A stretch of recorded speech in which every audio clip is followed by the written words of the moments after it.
चलिए, हमारे साथ आज चाईबासा के डीवाईएसपी प्रदीप जी हैं और हम लोग इस सेशन में आज बात करेंगे कि इन्होंने सफलता किस प्रकार से प्राप्त किया है और इनके सफलता का राज क्या है।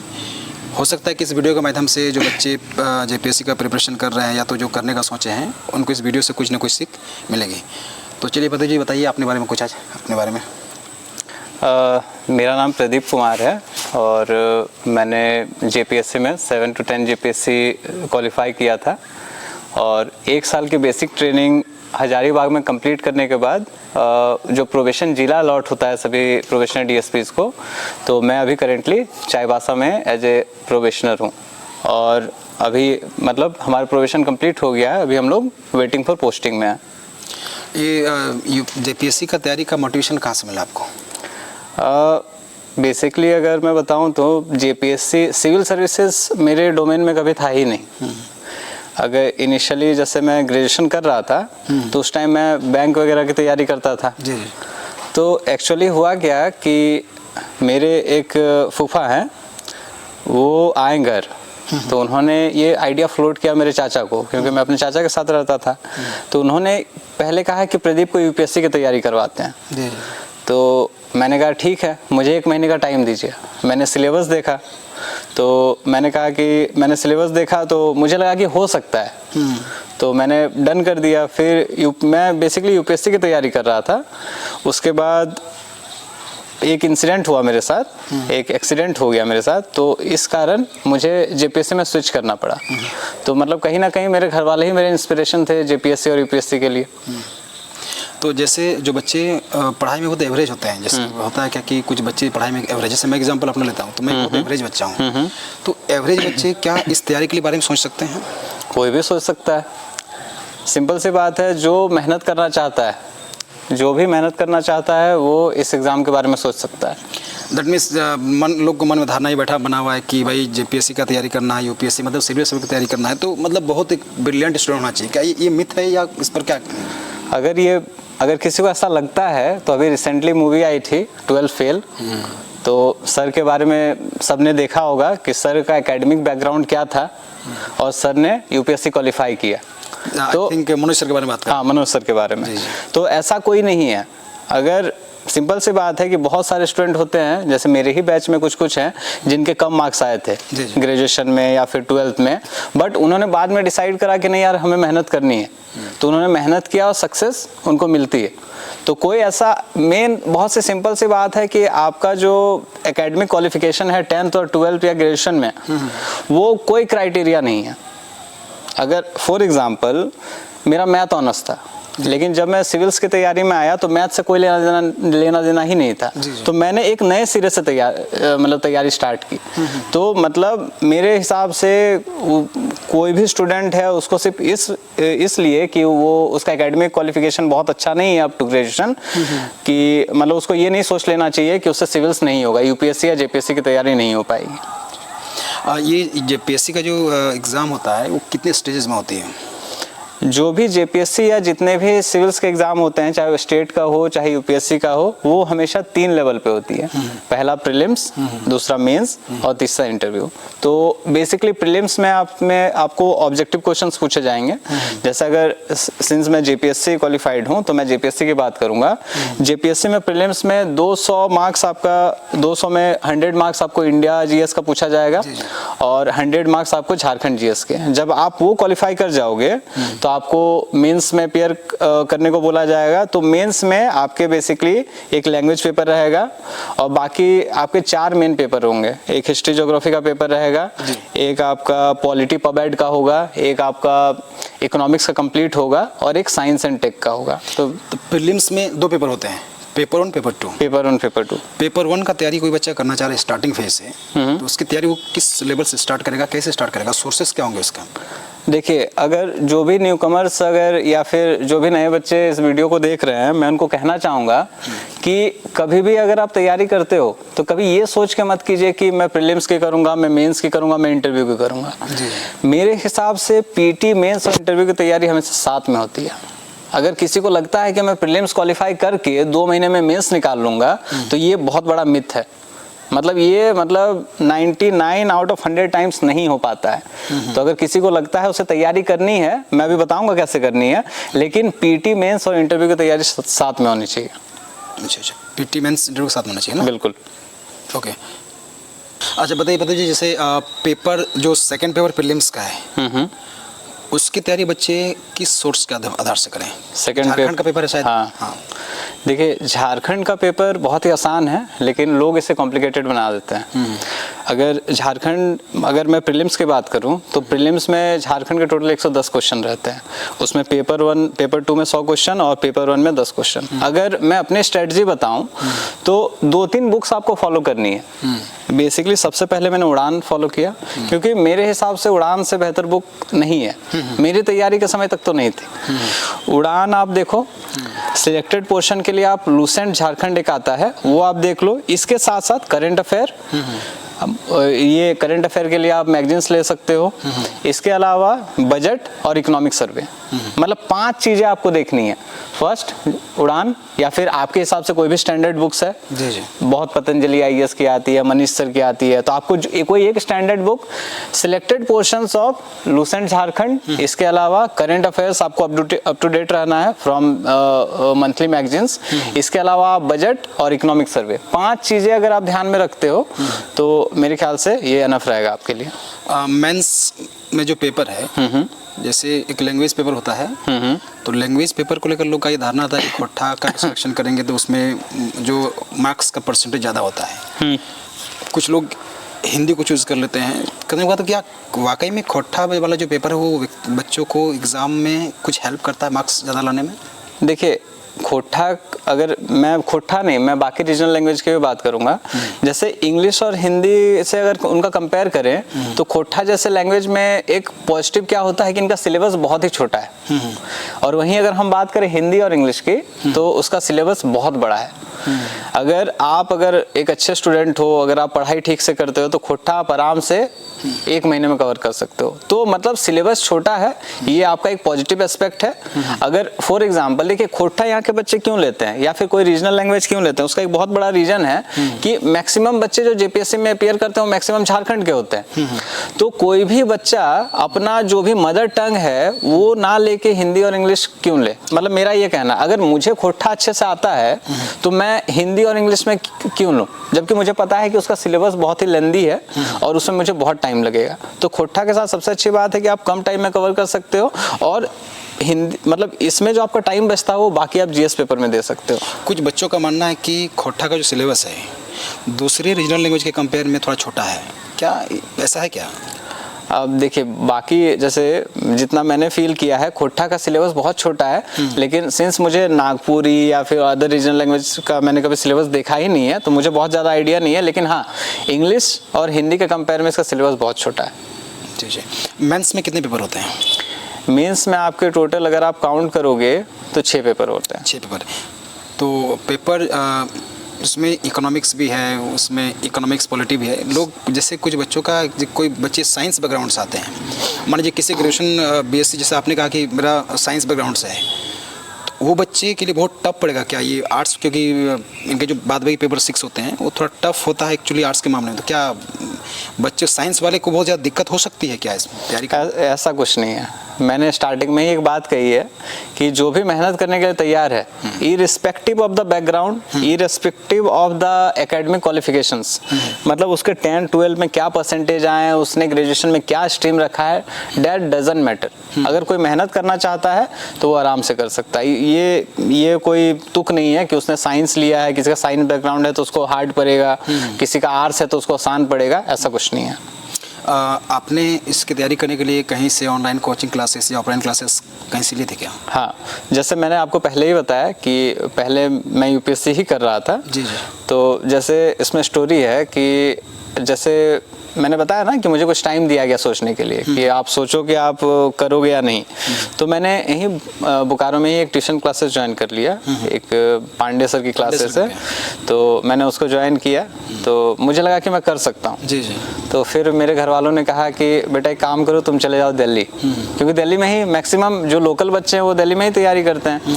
तो मैंने सोचा इसके बारे में, और सिंस मैं एक मिडिल क्लास फैमिली का लड़का हूँ तो मुझे लगा कि यार एक तो सक्सेस रेट कम है और कोई कितना भी तेज हो वो ये नहीं बोल सकता है कि मेरा हो ही जाएगा। जी जी। तो मुझे ये ऑप्शन थोड़ा सा थोड़ा सा खतरनाक लगा, इसलिए उस टाइम, लेकिन उस टाइम एक अनअकैडमी करके एक वेबसाइट थी, वो फ्लरिश हो रही थी ऑनलाइन। हाँ।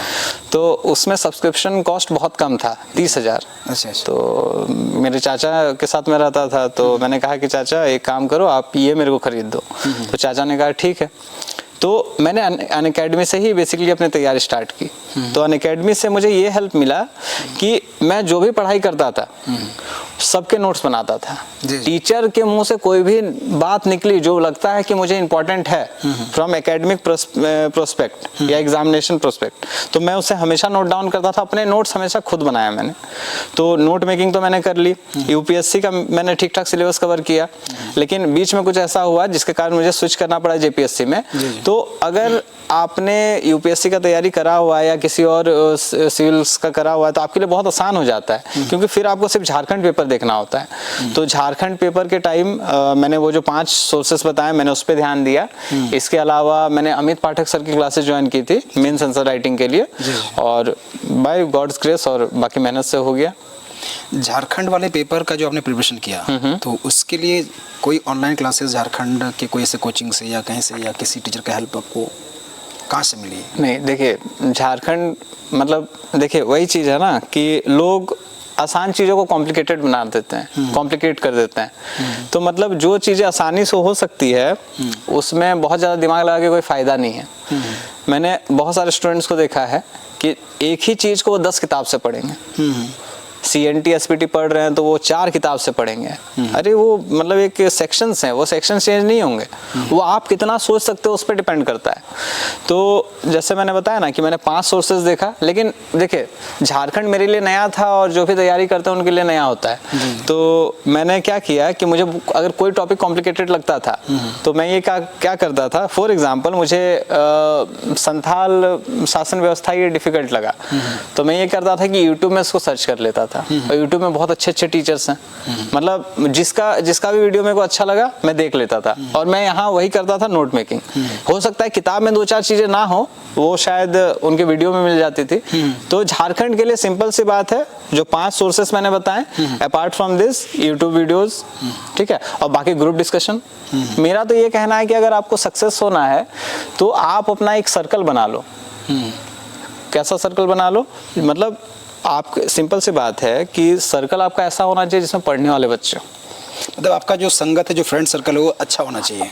अच्छा, फ्रेंड सर्कल तो अच्छा होना चाहिए, लेकिन उन फ्रेंड सर्कल या फिर जैसे कुछ दोस्त होने चाहिए, चाहे आप वो ऑनलाइन मिले या कहीं भी मिले, कि आप 1 घंटे डिस्कस कर सको चीज़ों को। मतलब आप जिस चीज़ का तैयारी कर रहे हैं उस चीज़ से जुड़ा हुआ डिस्कस करने का एक अच्छा फ्रेंड। हाँ, अच्छा फ्रेंड 1 या 2, मतलब उससे देखिए मेरा सिंपल सा कहना है कि मैंने कोई टॉपिक पढ़ा, मुझे लगता है कि मुझे उसमें सब आ गया, ठीक है, लेकिन हो सकता है ना जिससे मैं डिस्कस कर रहा हूँ उसने कुछ ऐसा बताया कि मतलब उसने कुछ ऐसा पूछ दिया जो मैंने शायद नहीं पढ़ा हो। इसे डिस्कशन बहुत अच्छी चीज़ है और मेरे को इसका फ़ायदा जेपीएससी में डेफिनेटली हुआ है। जैसे हम लोग पेपर 1 पेपर 2 के बारे में बात कर लिए, पेपर 3 जो हिस्ट्री ज्योग्राफी है उसकी तैयारी बच्चे कैसे करें? देखिए पेपर 2 और 3 है आपका हिस्ट्री और ज्योग्राफी। तो हिस्ट्री का देखिए बेसिकली मेरा ये कहना है कि अगर आप किसी भी चीज़ की तैयारी करते हैं तो आपको सिलेबस देखना है। तो सबसे पहले आप पेपर 2 और 3 का सिलेबस देखें कि उसका सिलेबस क्या है। जैसे अगर मैं बात करूँ हिस्ट्री का, तो हिस्ट्री में आपके 4 सेक्शन हैं। पहला हो गया आपका एंशिएंट, फिर मेडाइवल, फिर मॉडर्न और एक झारखंड। तो इसमें से आपको 2 ही के आंसर करने होते हैं।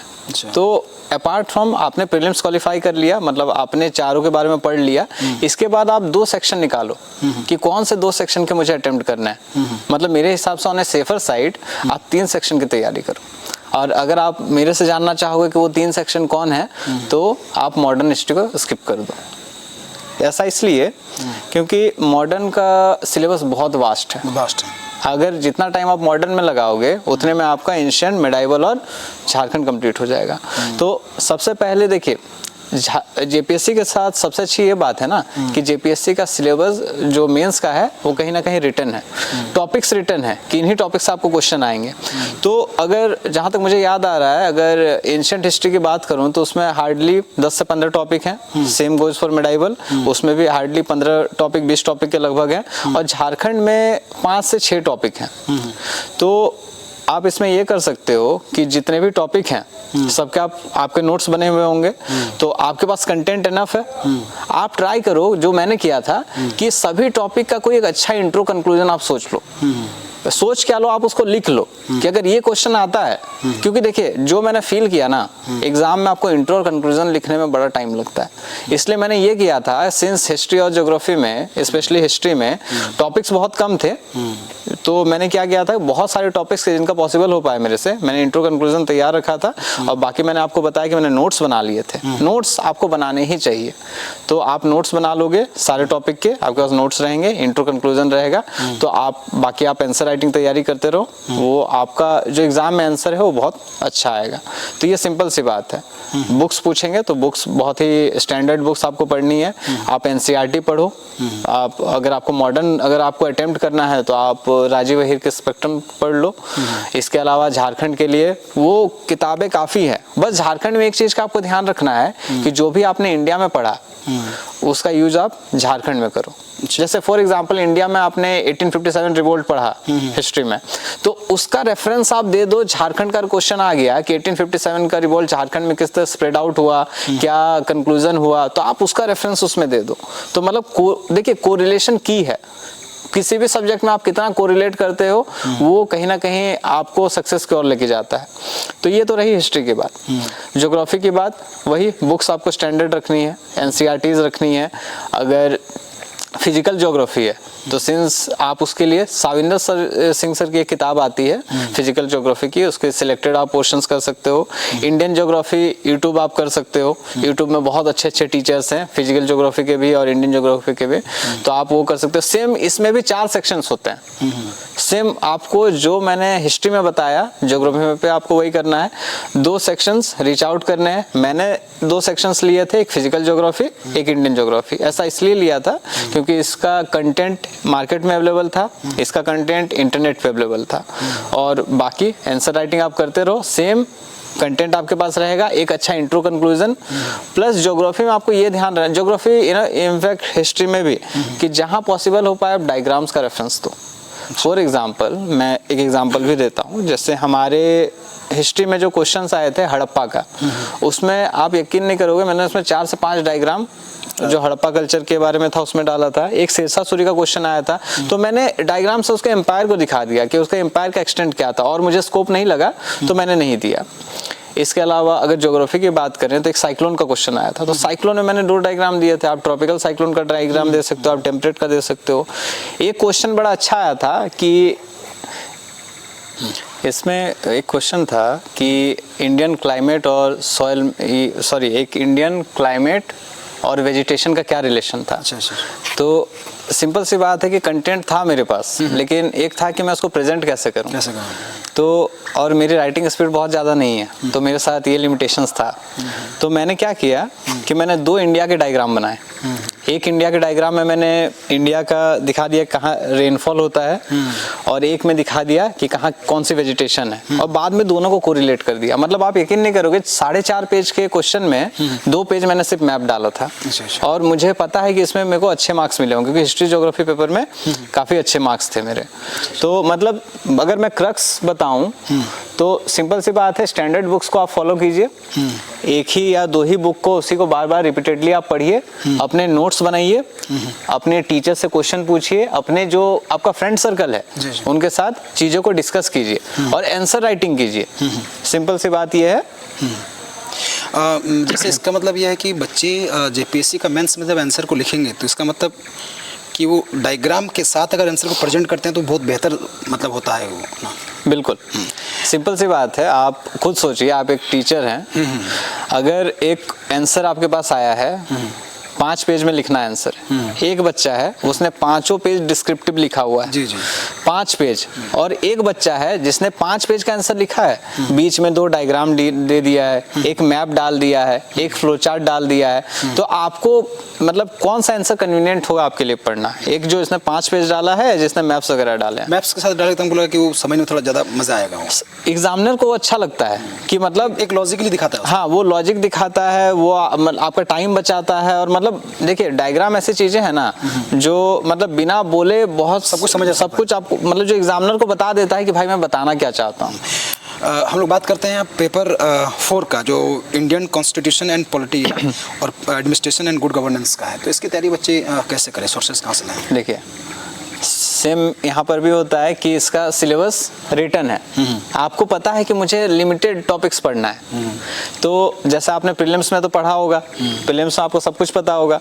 अब मेरा ये कहना है कि जैसे इंडियन कॉन्स्टिट्यूशन में आपके कुछ टॉपिक्स हैं, जैसे प्रीएम्बल हो गया, फंडामेंटल राइट्स हो गया, तो आपके इसके नोट्स बने हुए होंगे कि भाई फंडामेंटल राइट्स क्या होता है, कौन सा आर्टिकल्स हैं, तो नोट्स बने हैं। फिर आप सोचो कि यार अगर मेरे पास क्वेश्चन आ जाएगा तो मैं क्या लिख सकता हूँ, इसका इंट्रो, इसका कंक्लूजन में क्या लिख सकता हूँ। और सिंपल सी बात है, यहाँ कोरिलेशन आपको करना है कि मतलब फंडामेंटल राइट और प्रीएम्बल में क्या कोरिलेशन है, फंडामेंटल राइट और डीपीएसपी में क्या कोरिलेशन है। मतलब सब कुछ आप जितना कोरिलेट करोगे, और जैसे आप तैयारी की आप बात बोल रहे हो, तो इसमें सेम बेसिक बुक्स में आप वही एम लक्ष्मीकांत सर की आती है पॉलिटी की बुक, तो आप आराम से वो पॉलिटी फॉलो करो। इसके अलावा यूट्यूब वीडियोस, या फिर अगर आपने किसी का सब्सक्रिप्शन ले रखा है तो आप उससे ये मदद ले सकते हो। मतलब आपको स्टैंडर्ड बुक्स नहीं छोड़ना है और नोट मेकिंग नहीं छोड़नी है। चलिए हम बात करते हैं पेपर 5 का। रुकिए, एक इसमें आपने गुड गवर्नेंस और पब्लिक एडमिनिस्ट्रेशन का था, जी जी। तो इसके लिए एक बुक आती है, एम लक्ष्मीकांत सर की ही आती है, लेकिन उसको आपको पूरा नहीं पढ़ना है। सिंपल सी बात है, जो टॉपिक्स हैं वो पढ़ लेना है। इसके अलावा नेट से करना है, इंटरनेट का उसमें ऑप्टिमम यूज करना है, क्योंकि उसमें कुछ ऐसे टॉपिक हैं जो शायद आपको किताब से समझना है। और गुड गवर्नेंस की बात है, गुड गवर्नेंस भी आपको सर की बुक से मिलेगा, वरना आप इंटरनेट से देख सकते हो। गुड गवर्नेंस वाले पोर्शन में आई थिंक मैक्सिमम एक्ट्स हैं, तो आपको एक्ट्स देखने हैं, जैसे सिटीजन चार्टर एक्ट है और dowry abolition act, I think जहाँ तक मुझे याद आ रहा है। तो सारे एक्ट्स का कोई फीचर देख लेना है कि एक्ट क्यों आया, क्या इंडिया में ऐसा सिचुएशन क्रिएट हो गया कि ये एक्ट लाना पड़ा, तो आया तो उसमें मतलब क्या क्या प्रोविजंस रखे गए थे, उसका क्या पॉजिटिव्स निकल के आया, उसमें क्या लेकुनाज हैं, आपके हिसाब से कैसे ठीक किया जा सकता है। मतलब सिंपल सी बात है कि आपको सारे एस्पेक्ट देखने हैं। मतलब चाहे कोई भी सब्जेक्ट हो, कोई भी चीज है तो अच्छा है तो क्यों है, खराब है तो क्यों है, अगर खराब है तो आप उसको अच्छा कैसे कर सकते हो। जी जी ठीक है। पेपर 5 इंडियन इकोनॉमी, और जैसे इंडियन इकोनॉमी है तो होता क्या कि बच्चे का इकोनॉमिक को लेकर बहुत टेंशन होता है कि सब्जेक्ट बहुत बोरिंग है। जैसे मैं अपनी बात कर रहा हूँ कि मुझे सारे सब्जेक्ट बहुत अच्छे लगते हैं, लेकिन जब इकोनॉमिक की बात आती है तो थोड़ा सा कहीं ना कहीं मन में एक संशय होता है कि इसकी तैयारी कैसे की जाए। तो इकोनॉमिक को बच्चे तैयारी बहुत अच्छे से, बहुत आसान तरीक़ा से कैसे करें?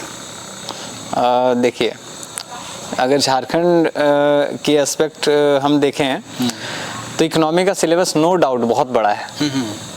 आप इसी बात से समझिए कि हिस्ट्री 100 मार्क्स की है, ज्योग्राफी 100 मार्क्स की है, लेकिन इकोनॉमी अकेले 200 मार्क्स का है। तो इसका सिलेबस है बहुत ज़्यादा। इसीलिए मैं स्टूडेंट्स को बोलता हूँ कि आपको एक टाइम पे 2 सब्जेक्ट की तैयारी करनी चाहिए, और 2 सब्जेक्ट में एक इकोनॉमी होना ही चाहिए। तो इसमें बेसिकली देखिए, इकोनॉमी के साथ ये प्रॉब्लम है कि कोई एक बुक नहीं है जिसमें आपको सब कुछ मिल जाएगा।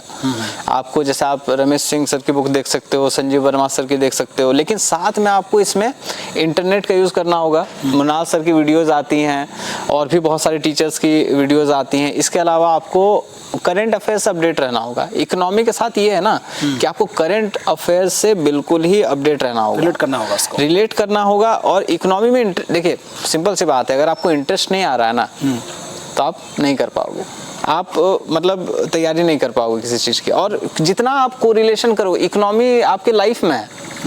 सिंपल सी बात है, जैसे हम लोग सोचते हैं, एक मैं एग्जांपल देता हूँ कि हम लोग सोचते हैं कि सबके पास पैसा आ जाएगा तो सब खरीदने लगेंगे चीज़ें, सबके पास पैसा आ गया सब खरीदने लगेंगे, इन्फ्लेशन आएगा, महंगाई आएगी। सिंपल सी बात है, मैंने इसको रियलाइज़ किया। 2 सिचुएशंस मेरे साथ हुए। एक सिचुएशन में क्या था कि मैं मार्केट जा रहा था, बहुत ही गर्मी थी, तो पैसे नहीं थे मेरे पास, 5 रुपए थे या 10 रुपए थे, बहुत प्यास लगा तो सोचा कि कोल्ड ड्रिंक पी लेते हैं, 10 आई थिंक 12 या 15 की आती थी, लेकिन मैंने कहा यार पैसे हैं नहीं तो नहीं पीऊँगा। और एक सिचुएशन है जब मेरे पास 100 रुपए थे, मैंने कहा 100 रुपए हैं पी लेते हैं। तो ये इसमें क्या फील हो रहा है कि लोगों की जब मॉनेटरी मतलब जब उनके पास पैसा बढ़ता है ना, तो उनकी कहीं ना कहीं उनका परचेजिंग कैपेसिटी मतलब परचेजिंग विल भी बढ़ता है। जब आपके पास पैसे रहेंगे तभी ना आप खर्च करोगे, आपके पास पैसे ही नहीं है तो आप कैसे खर्च करोगे। रणवीर साहब ये बोलना चाह रहे हैं कि आपके पास कंटेंट रहेंगे तो उसको ड्रॉ कर सकते हो अच्छी तरह से, आपके पास मटेरियल होना चाहिए, उस टॉपिक का कंटेंट आपके पास होना चाहिए तो उसको अच्छे से लिख पाओगे। और कंटेंट आपको मिलेगा इंटरनेट से और बुक से, और इसमें भी आपको नोट्स बनाने होंगे। और मैं आपको फिर एक चीज़ बोलूँगा कि 2 सब्जेक्ट की तैयारी एक साथ कीजिए और उसमें से एक इकोनॉमी होना ही चाहिए, मस्ट। चलिए आगे बढ़ाते सेशन को, हम लोग बात करते हैं लास्ट पेपर, फिर हम लोग बात करेंगे कुछ पर्सनल चीज़ भी बात करेंगे, जो कि पॉडकास्ट है तो लोग जानना भी चाहते हैं आपके बारे में कि भाई DYSP है, सबको वर्दी की चाहत होती है। हज़ारों बच्चे इस वर्दी के लिए दिन रात मेहनत करते हैं, सफल नहीं हो पाते हैं, उन बच्चों के लिए भी हम सवाल करेंगे। बट हम पहले बात कर लेते हैं पेपर 6 का जो जनरल साइंस और इन्वायरमेंट का है। तो साइंस की तैयारी बच्चे किस लेवल पर करें, क्या 10th 9th 10th 11th 12th के जो सिलेबस है उसको कवर करेंगे तो उसकी तैयारी हो जाएगी, या सिर्फ NCERT करेंगे तो हो जाएगी, कैसे तैयारी कीजिए उसकी? नहीं देखिए, इसको अगर हम तोड़ के इसकी बात करते हैं, सबसे पहले आता है फिजिक्स। तो फिजिक्स में केवल 4 टॉपिक हैं। जी। तो 4 टॉपिक आप 9th 10th से भी देख सकते हो, आप 11th 12th की किताब से भी देख सकते हो, आप इंटरनेट से भी देख सकते हो। Short waves, long waves, I think वो है, लूनार इक्लिप्स, सोलार इक्लिप्स है। तो ये बहुत बड़ा टॉपिक नहीं है, अगर आप चाहोगे तो आप 4 घंटे में आप फिजिक्स खत्म कर सकते हो। सेकंड पेपर है बायो। अब मेरा बायो कभी बैकग्राउंड रहा ही नहीं और मुझे बायो का बी नहीं आता था, लेकिन सेम यहाँ पर एक बहुत ही एडवांटेज था कि इसमें भी टॉपिक लिमिटेड है, आई थिंक 15 से 20 टॉपिक हैं। तो मैंने बहुत हद तक चीज़ों को समझने की कोशिश की, डायग्राम्स बनाए, समझा।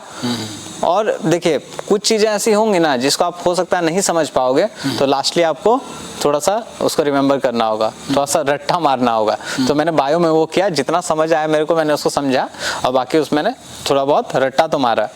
तीसरा है एग्रीकल्चर।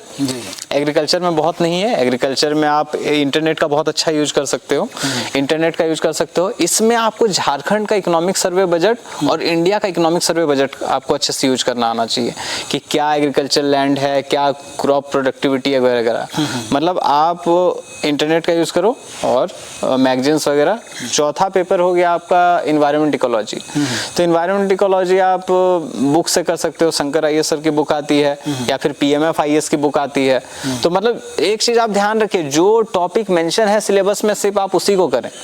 बहुत ज्यादा तेज बनने के चक्कर में, बहुत ज्यादा नॉलेज के चक्कर में, क्योंकि सिंपल सी बात है, आप अगर तैयारी कर रहे हो तो आप जॉब लेने के लिए तैयारी कर रहे हो, प्रोफेसर बनने के लिए नहीं। जी। तो मतलब जितना आप शॉर्ट रख सकते हो, जितना चीज़ों को लेस कॉम्प्लिकेटेड रख सकते हो, उतना आपके लिए अच्छा है। तो लास्ट पेपर एक आता है साइंस टेक।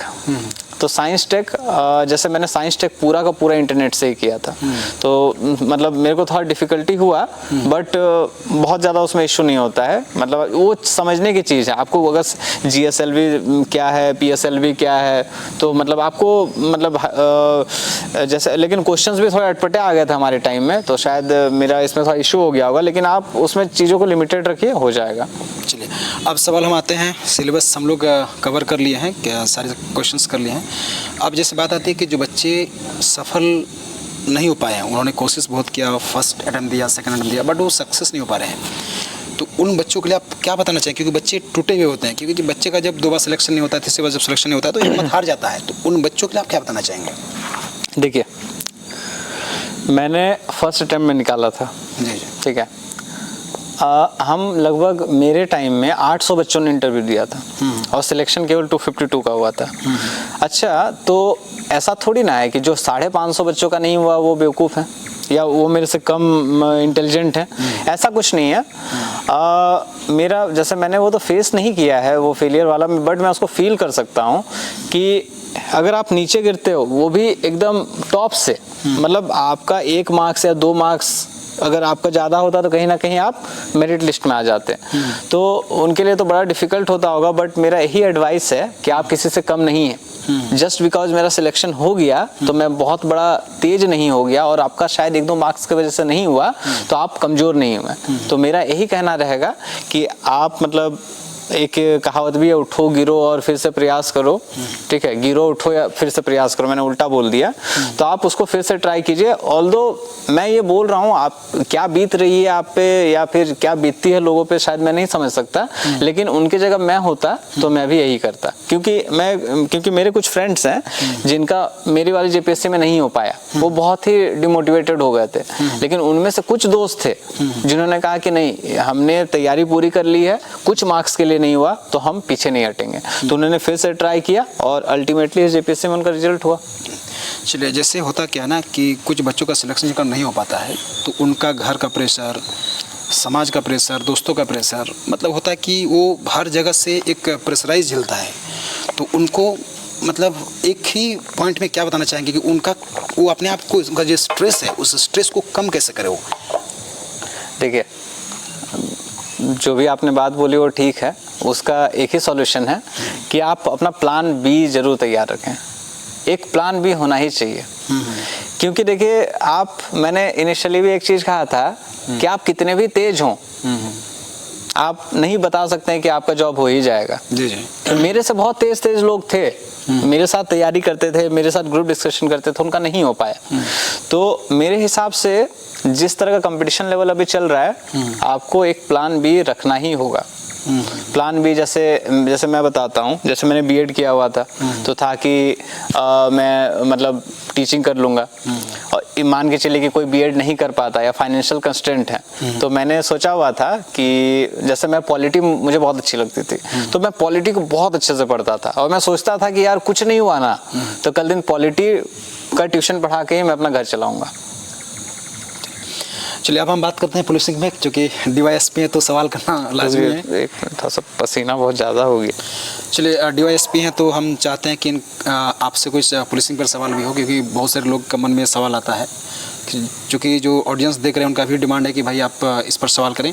तो मेरा ये कहना है कि पुलिस 24 घंटा वर्क करती है, कि 24 घंटा सेवा में आपकी लिखी रहती है बोर्ड में।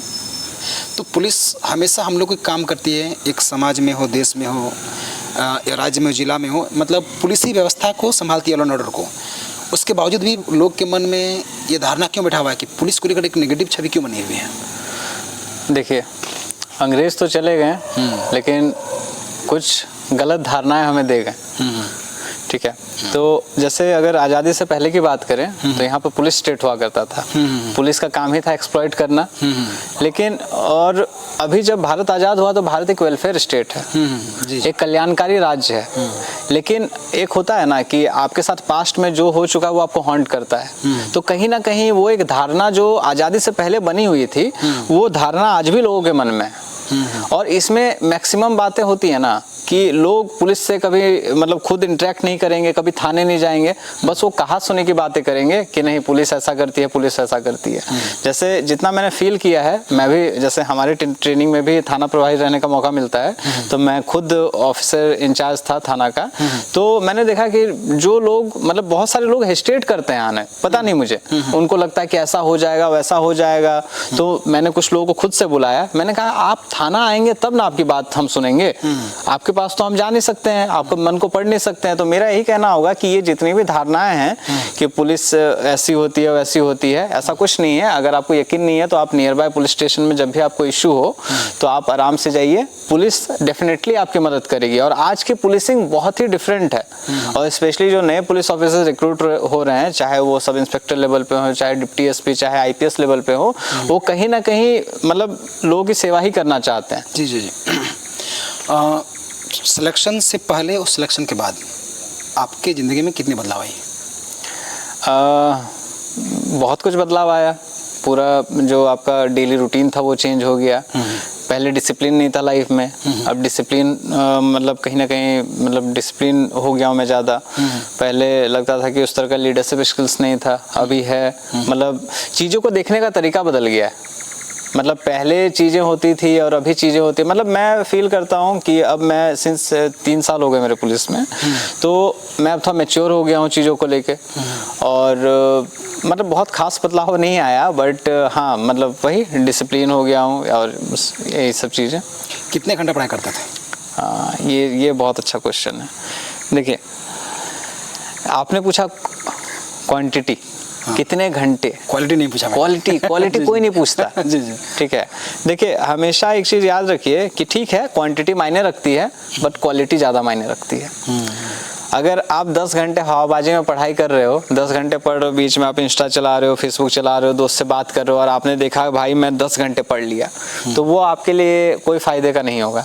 और वहीं आप 4 घंटे पढ़ो, सारे सोशल मीडिया से दूर, फ़ोन वगैरह इस सब से दूर, तो वो आपको ज़्यादा प्रोडक्टिव होगा।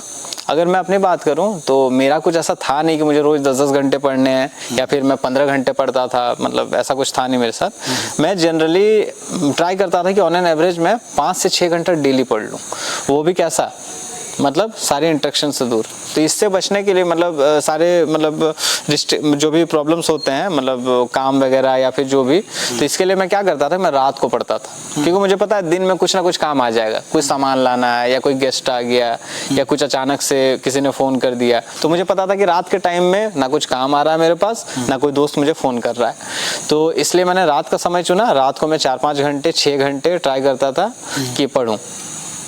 सोशल मीडिया को लेकर जैसे पेरेंट्स बच्चों को दावा डालते हैं कि उसको यूज़ नहीं करना है, सोशल मीडिया बच्चे जो स्टूडेंट हैं उनके लिए क्या हार्मफुल है, या ये पॉजिटिव इफेक्ट भी है कि सिर्फ नेगेटिव ही दिखाता है? सोशल मीडिया को आप किस तरह देखते हैं? सोशल मीडिया मतलब पूरा इंटरनेट। जी जी। ठीक है, देखिए इंटरनेट वरदान भी है और अभिशाप भी है। मेन है कि वो डिपेंड करता है कि आप उसका यूज कैसे करोगे। सिंपल सी बात है, मैं इसका एग्जांपल देता हूँ। चाईबासा से हूँ मैं, तो चाईबासा में नक्सल्स हैं, पुलिस वाले भी हैं, नक्सल्स भी हैं। आपकी पोस्टिंग चाईबासा में? हाँ, पोस्टिंग है, प्रोबेशन है मेरा वहाँ। जी जी। तो वहाँ हथियार पुलिस वालों के पास भी होते हैं और हथियार नक्सल के पास भी होते हैं। जी जी। तो चलाने वाले पे डिपेंड करता है, पुलिस उसका यूज करेगी लोगों की रक्षा करने के लिए, हाँ पॉजिटिव वे में, और नक्सल उसका यूज करेंगे क्या, लोगों को हार्म करने के लिए। सिंपल सी बात है कि सोशल मीडिया अच्छा है या बुरा है, ये कम्प्लीटली एक स्टूडेंट पे डिपेंड करता है। जैसे मैंने अनअकैडमी से पढ़ा, मैंने यूट्यूब में जैसे ऑनलाइन नॉलेज वर्ल्ड सर हैं, इसके अलावा 2-3 और टीचर्स हैं, तो मैंने उनसे पढ़ा, तो मैंने कहीं ना कहीं उसका पॉजिटिव यूज़ किया। अगर आप इंटरनेट का यूज़ कर रहे हो सोशल मीडिया चलाने में, फेसबुक, इंस्टा, टेलीग्राम वगैरह चलाने में, मूवी देखने में, शॉर्ट्स देखने में, तो ये आपको हार्म कर रहा है। मतलब फ़ोन चलाने वाला का क्या इंटेंशन है, उस पर डिपेंड करता है कि सोशल मीडिया कैसा है। पेरेंट्स चाहे आपको फोर्स करे या ना करे, डजंट मैटर, आप क्या चाहते हो वो मैटर करता है। जैसे आपने नाम लिया तो मुझे अभी याद आ गया, ऑनलाइन नॉलेज वर्ल्ड, क्योंकि मैं भी विद्यार्थी उनका हूँ, तो उस प्लेटफॉर्म के बारे में जैसे क्या उनसे आप क्लास किए थे, उनसे आपको गाइडलाइंस मिली थी, या मतलब क्या उनसे आप गाइडलाइंस लिए थे, या उनसे किस पेपर का तैयारी उनके माध्यम से किया था? ये भी एक मज़ेदार बात है। जैसे मैंने झारखंड का स्टार्ट किया था, मतलब झारखंड की तैयारी स्टार्ट की थी, कुछ टॉपिक्स में फंस रहा था, तो मैंने गूगल पे सर्च किया कि ये टॉपिक मैं कैसे करूं, तो मुझे ऑनलाइन नॉलेज वर्ल्ड का भी एक वीडियो मिला। तो मतलब वो सर बोर्ड पे पढ़ा रहे थे, देख के ही नहीं लगता है कि अरे बोर्ड पे पढ़ा रहे हैं, ये अच्छा नहीं पढ़ाएंगे। तो मैंने कहा कि ठीक है देख लेते हैं यार, देखने में क्या जाता है। बट सर ने जो पढ़ाया ना, मतलब उसके बाद मैं कहीं ना कहीं उस चैनल को रेगुलर फॉलो करने लगा। तो उसमें है कि सर अपार्ट फ्रॉम बुक्स कुछ बहुत सारी ऐसी चीज़ें होती है बुक में नहीं है, स्पेशली हिस्ट्री की कुछ चीज़ें होती है जो बुक में है ही नहीं, और वो सर चीज़ बता देते हैं। तो उसमें सबसे ज़्यादा हेल्प होता है कि जो मिसिंग लिंक होता है किसी भी चीज़ में, किसी स्पेशली झारखंड में, जैसे कोई भी हिस्टोरिकल इवेंट हुआ है वो मेरे को समझ आ रहा है, लेकिन सर एक ऐसी कड़ी को बता देते हैं जिसके कारण सारी कड़ियाँ जुड़ जाती हैं, तो जिससे आपको वो मेमोराइज करने में या उस कंसेप्ट को समझने में हेल्प मिलता था। सर से बात होती थी मेरी, इनफैक्ट बेसिकली यूट्यूब में ही मैं सर को फॉलो करता था। बाकी सिलेक्शन के बाद भी मैंने सर को धन्यवाद कहा था, क्योंकि मुझे लगता है कि झारखंड में उनका कंटेंट बहुत अच्छा है, यूनिक है, मतलब बहुत आला दर्जे का है। मतलब मुझे एक हुआ ना कि एक कहावत मुझे याद आई कि कभी भी मतलब एक होता है ना कि देख के किसी को ये नहीं करना चाहिए, जज नहीं करना चाहिए, क्योंकि मुझे याद है वो इंस्टेंस कि मैंने देखा था कि यार कोई टीचर एक बोर्ड में पढ़ा रहे हैं, बाकी टीचर तो यार मतलब डिजिटल बोर्ड्स में पढ़ा रहे हैं, इतना पता नहीं क्या क्या कर रहे हैं, सर पढ़ा रहे हैं कैसे पढ़ाते होंगे, लेकिन जब मैंने पढ़ा तो मेरे को नहीं लगता है कि उनसे बेटर कोई टीचर है, मतलब झारखंड स्पेशली हिस्ट्री ज्योग्राफी वाला जो पोर्शन है। क्योंकि मैं भी जब सर का वीडियो पहली बार देखा तो आप ही ने कहा था कि झारखंड का एक चैनल है, उसको देखिए, बहुत मजेदार है। तो स्टार्टिंग में जब हम भी उनका वीडियो को देखे तो लग रहा कि मतलब लेकिन वीडियो में जब हम स्टे रह गए तो उसके 10 मिनट्स के बाद पता चला कि जो कंटेंट है वो मतलब काफ़ी यूनिक कंटेंट है दूसरा। चलिए हम बात करते हैं कि आप जैसे जानते हैं कि हम एज ए स्कूल में एज ए प्रिंसिपल वर्क कर रहे हैं और हमारे बच्चे आप काफ़ी मिसिंग करते हैं कि भाई सर कब आएंगे। तो स्कूलिंग बच्चे, जैसे हमारे बच्चे का मन में भी सवाल होता है, जैसे जो बच्चे क्लास 6, 7, 8, 9, 10 में जो पढ़ाई कर रहे हैं, या तो क्लास जो मतलब स्कूलिंग बच्चे का, सिर्फ ये सवाल मेरे स्कूल के बच्चे का नहीं है, एक माध्यम हमारा स्कूल है, स्कूलिंग के बच्चे का ये होता है कि भाई हम जेपीएससी की तैयारी किस आधार से, क्योंकि वो स्कूलिंग में है तो वो अपने इसकी तैयारी कैसे करें, मतलब अभी से क्या करें उनके लिए? देखिए, अभी से बहुत ज़्यादा लोड लेने की ज़रूरत नहीं है। सिंपल सी बात है, अगर कोई भी बच्चा 8, 9, 10 है, अगर 11, 12 में है, तो बेसिकली वो 2 चीज़ें करे, 2 से 3 चीज़ें। पहली चीज़ क्या है, जो एनसीईआरटीज़ की किताबें हैं ना, उनको वो अच्छे से पढ़े, क्योंकि आप लोग एक चीज़ याद रखो, अगर आप लोग अभी एनसीईआरटी अगर अच्छे से नहीं करोगे तो जब आप तैयारी करने लगोगे तो आपको दोबारा बैक टू एनसीईआरटीज़ आना ही होगा। ठीक है, तो आप एनसीईआरटीज़ की अच्छी तैयारी करो, पहली चीज़। दूसरा, आप न्यूज़पेपर पढ़ो, क्योंकि न्यूज़पेपर रीडिंग एक बहुत अच्छी हैबिट है। इसके अलावा आप ये कर सकते हो कि आप न्यूज़ देखा करो, मतलब कुछ मतलब जो आपको चीज़ें एनसीईआरटी में आई थिंक समझ नहीं आ रही है, या फिर आपको कुछ चीज़ आपको फैसिनेट कर रही है कि नहीं यार मुझे इसके बारे में जानना है। प्रेसिडेंट का इलेक्शन हो, या अभी रिसेंटली वाइस प्रेसिडेंट का इलेक्शन हुआ, तो कैसे वो जीत गए, कैसे वो हार गए, तो आप खुद से सर्च करो, मतलब एक जिज्ञासु विद्यार्थी बनोगे तो चीज़ों को खोजते रहोगे तो आपको बहुत चीज़ें समझ में आएंगी। जी, चलिए, जैसे कि हर किसी का कोई भी किसी जर्नी में जब एक ऊंचे स्थान पर सक्सेसफुल इंसान बनते हैं तो उनके पीछे किसी न किसी का हाथ होता है। आपके जीवन में जो आपने सक्सेस प्राप्त किया है, आपकी इस पूरी जर्नी में आपके गॉडफादर कौन थे? मैं अगर अपनी जर्नी को बताऊं तो फ्रॉम क्लास 8 ऑनवर्ड्स, जब तक मेरा एग्ज़ाम नहीं हुआ तो मैं अपने चाचा के साथ रहता था। तो मेरे चाचा ही मेरे गॉडफादर, अगर मुझे कहना हुआ किसी को, चाचा और चाची के साथ मैं रहा हूँ अपने पेरेंट्स से दूर। उन्होंने पेरेंट्स की कमी कभी पूरी नहीं होने दी, और मैंने जब भी जिस चीज़ के लिए भी कहा, जैसे मैंने आपको इनिशियली ही बताया कि चाचा ने कहा कि जितना खर्चा होगा तुम चले जाओ दिल्ली, लेकिन वो मैंने खुद की सोच से नहीं गया, तो उन्होंने बहुत मुझे इंस्पायर किया। मेरी चाचा की भी जर्नी है, कभी मौका मिले तो उनका भी आप पॉडकास्ट कीजिए। जी बिल्कुल, ठीक है, उनकी भी जर्नी है, मतलब कैसे बंदा नीचे से ऊपर आए, वो खुद तो बढ़े, उन्होंने हम लोगों को भी बढ़ाया, हम सभी भाइयों को बढ़ाया। तो मेरे लिए वो मतलब पेरेंट्स से भी ज़्यादा हैं। तो मेरे चाचा हैं, इसके अलावा मेरी सिस्टर है पूजा। मेरी सिस्टर है कि उसने मुझ कभी फेथ नहीं छोड़ा, मतलब विश्वास नहीं छोड़ा, मतलब उसको था कि भैया कुछ कर लेगा। तो क्रक्स में चाचा ही है मेरे गॉडफादर। आज मैं जहाँ हूँ, जैसा हूँ, तो उसमें चाचा का ही रोल है।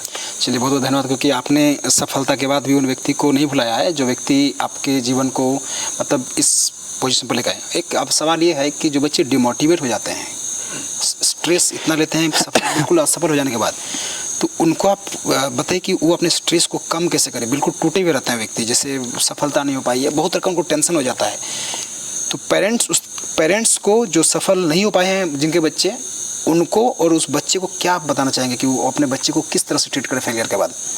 देखिए, ये एक जर्नी है, उसमें उतार भी आएंगे, चढ़ाव भी आएंगे, दोनों कुछ आएगा। तो बहुत बार होगा कि आप सक्सेस कर जाएंगे, बहुत बार होगा कि आप नहीं कर पाएंगे। तो अगर मेरी सिंपल सी बात है ना कि एक बंदा तैयारी नहीं करता है, उसकी पूरी फैमिली तैयारी करती है। जैसे मैं अपनी बात करूं तो मुझे घर वालों ने कभी प्रेशर नहीं दिया कि तुम्हें जॉब लेना ही है, मतलब नहीं लोगे तो ये हो जाएगा, वो हो जाएगा, मतलब फैमिली सपोर्ट होना ही चाहिए। अरे बच्चा ठीक है, बच्चा मेहनत कर रहा है, कुछ मार्क्स के लिए नहीं हुआ, तो इसमें सबसे ज़्यादा रोल आता है पेरेंट्स का। अगर पेरेंट्स उसको कंसोल करते हैं कि नहीं यार ठीक है, इस बार नहीं हुआ, अगली बार होगा, अगली बार नहीं हुआ, कब तक नहीं होगा, तो मेरे हिसाब से पेरेंट्स का रोल बहुत इम्पॉर्टेंट है। बच्चे को पुश भी करने में और बच्चे को डाउन टू अर्थ रखने में। मैं एक एग्जांपल दूंगा। रिजल्ट आने वाला था 8 बजे, दिन था 31 मई, मुझे याद है। ठीक है, तो 7-8 बजे के समय, 7-8 बजे के समय, तो मैं था बहुत नर्वस। मतलब दुनिया के जितने भगवान थे सबको याद कर दिया मैंने। मेरे दादाजी ने 16 बकरे गच दिए, मानसिक रख दिया कि भैया, तो मैं बहुत नर्वस कि भाई क्या होगा। तो चाचा के पास में गया, तो मैंने कहा कि रिजल्ट हो सकता है आज आ जाए। तो बोले अरे क्या दिक्कत है, अगर नहीं हुआ तो कोई बात नहीं, अगली बार हो जाएगा, ठीक है, पढ़ तो तुम रहे हो ना, और कौन सा तुम्हारा टाइम चला गया। मैं उस टाइम 24:30 का था। अगर नहीं हुआ तो कोई बात नहीं यार, अगली बार ट्राई करना है। लेकिन इनकेस अगर हो गया तो बहुत ज़्यादा उड़ना भी नहीं है कि हम ऑफिसर बन गए। तो मतलब मैं ये एडवाइस सारे पेरेंट्स को देना चाहूँगा कि अगर आपका बच्चा नीचे डिमोटिवेट होता है तो उसको मोटिवेट करने का जिम्मा आपका है, और अगर आपका बच्चा सक्सेस हो जाता है तो उसको डाउन टू अर्थ रखने का भी जिम्मा आप ही का है। चलिए, क्या नौकरी पाना ही सफलता का राज है, या इसके पीछे सफलता का कोई और परिभाषा होती है? नहीं, अगर नौकरी पाना ही सफलता का राज होता तो हम कह सकते थे कि भारत में केवल 1 से 1.5% लोग सफल हैं, बाकी के पास तो सरकारी नौकरी नहीं है ना। नौकरी कोई क्राइटेरिया नहीं है सफलता का। सिंपल सी बात है, आप जो भी कर रहे हो उससे खुश रहो, अपने फैमिली को लेकर चलो, जो भी आपके दायित्व हैं, जो भी रिस्पॉन्सिबिलिटीज़ हैं उनको फुलफिल करो और सबको साथ लेके चलो। मेरे ख्याल से वही, अगर एक गरीब बंदा, एक मान के चले कि कोई कुछ एक रिक्शा भी चला रहा है, अगर वो अपने फैमिली को अच्छे से पाल रहा है, अपनी रिस्पॉन्सिबिलिटीज पूरी कर रहा है, अपने बच्चों को पढ़ा रहा है, अपने बच्चों को अच्छी चीज़ें सिखा रहा है, को अच्छा ह्यूमन बींग्स बना रहा है, तो मेरे हिसाब से वो सफल है। चलिए, लास्ट सवाल है, चूँकि काफ़ी समय इनका ले लिया। सवाल ये है कि इस जर्नी तक आपको पहुंचाने में जितने लोग में जो भी भूमिका आपकी निभाई, उसमें से आपके जितने टीचर्स हैं, स्कूलिंग के जो शिक्षक हैं, जो कॉलेजेस के टीचर्स हैं, प्रिपरेशन में जो आपके प्लेटफॉर्म जैसे ऑनलाइन वाले हैं, या तो बहुत सारे लोग का जो, उनको आप क्या करना चाहिए? क्योंकि होता क्या है ना कि बच्चे सफल होने के बाद, चूँकि बीइंग अ टीचर मैं इसको ऑब्जर्व करता हूँ कि बच्चे जब सफल हो जाते हैं इस चीज़ में, तो स्कूलिंग टीचर्स को, कॉलेज और टीचर्स को भूल जाते हैं। जहाँ तक मुझे लगता है कि जो सफलता जिनके माध्यम से हम इस जगह पर आए हैं, उन सब के लिए आप एक सफल व्यक्ति होने के बाद क्या मैसेज देना चाहेंगे, उनको क्या बोलना चाहेंगे उनको? मैं जितने भी मेरे टीचर्स हैं, मैंने जब मेरा रिजल्ट हुआ उसके बाद मैं कुछ अपने टीचर्स से मिला हूँ जिनसे मौका मिला मुझे मिलने का। जैसे मैंने महोदा से पढ़ाई की थी तो मैं महोदा गया, कुछ टीचर्स से मिला। मैंने दिल्ली से 10th किया था तो दिल्ली जाने का मौका नहीं मिला, तो मैं टीचर्स से नहीं मिल पाया। और कुछ जो मैंने 1 2 3 4 पढ़ा था उनके टीचर्स का ही पता नहीं है कहाँ, ठीक है। बाकी कॉलेज में गया, बाकी B.Ed कॉलेज गया, तो मैं सबको हाथ जोड़ के थैंक यू बोलना चाहूँगा कि सर, मतलब जितने भी सर हैं, चाहे वो ऑनलाइन प्लेटफॉर्म के हो चाहे ऑफलाइन प्लेटफॉर्म के हो, कि सर और मैडम, मतलब मैं आज एक पका हुआ घड़ा हूँ, तो इस पके हुए घड़े की जो नींव रखी थी, मतलब मिट्टी से तराशने का काम आप सभी ने किया। अगर आप में से अगर किसी ने भी अच्छे से नहीं किया होता, मुझे अच्छे से तराशा नहीं होता, तो शायद मैं यहाँ बैठ के आपको थैंक यू का मैसेज नहीं दे पाता। Thank you ma'am, thank you sir. चलिए, कहने का मतलब है कि जो भी बच्चे सफल हो जाएंगे, या तो जो सफल हुए हैं, मैं बहुत ज़्यादा ज्ञानी तो नहीं हूँ, लेकिन मैं ये कहना चाहता हूँ कि सफल होने के बाद अपने शिक्षक से जरूर मिलिए, क्योंकि जिन्होंने आपको पढ़ाया वो सम्मान चाहती है। अपने पेरेंट्स, अपने फ्रेंड्स, आपके सर्कल जितने भी हैं, सभी लोग सफल होने के बाद उनको सम्मान जो उनको मिलना चाहिए वो दें, क्योंकि उनसे, उस सम्मान से उनकी एक एनर्जी प्राप्त होती है। और खासकर आपको बहुत बहुत धन्यवाद क्योंकि आपने एक छोटा सा चैनल को इतना समय दिया। और नहीं, ऐसा कुछ नहीं है। मैं चाहूँगा कि इसीलिए मैं ये चीज़ कर रहा हूँ। नहीं, देखिए ऐसी बात नहीं है। देखिए सर टीचर हैं, पहली बात, सर से मैं पढ़ा नहीं, लेकिन मेरे भाई पढ़े हैं सर से, ठीक है। तो मेरे भाइयों के टीचर मेरे टीचर हो गए। सर एक एंगल से मेरे रिलेटिव भी लगेंगे, मेरे अंकल लगेंगे। तो मतलब बहुत सारे कनेक्शंस है, ऐसा नहीं। और कोई छोटा और बड़ा आदमी नहीं होता है। जिस तरह मैंने बताया कि सक्सेसफुल आदमी का कोई परिभाषा नहीं होता, छोटा आदमी और बड़ा आदमी का कोई परिभाषा नहीं होता है। जो अपनी रिस्पॉन्सिबिलिटी फुलफिल करता है वही मेरे हिसाब से बड़ा आदमी है। चलिए, ऑडियंस को थैंक्स, खासकर विवेक जी को, टेक्नीशियन हेड शुभम, और सभी को बहुत बहुत धन्यवाद कि आपने इस पॉडकास्ट में हेल्प किया। ये मेरा फर्स्ट पॉडकास्ट था। इस तरह के जितने भी सक्सेसफुल व्यक्ति जीवन में हैं उनको भी लेकर आएंगे। और खुशी की बात मैं बता दूं आपको, जो आपको एक यूनिक लगेगा, जो फेलियर जीवन में है ना, मैं उनको भी लेकर आऊँगा। क्योंकि सब लोग सफल व्यक्ति का पॉडकास्ट करते हैं, क्योंकि हमने स्टार्टिंग में सफल व्यक्ति से किया। लेकिन मैं जो फेलियर है ना, मैं उनको भी लेकर आऊँगा, जिन्होंने हो सकता है कि 3 बार इंटरव्यू दिया हो, सिलेक्शन नहीं हो पाया हो। उनका एक्सपीरियंस भी बच्चों को मुझे देना है, क्योंकि कहा जाता है कि सिविल सर्विस में क्या। चलिए, थैंक यू। ठीक है।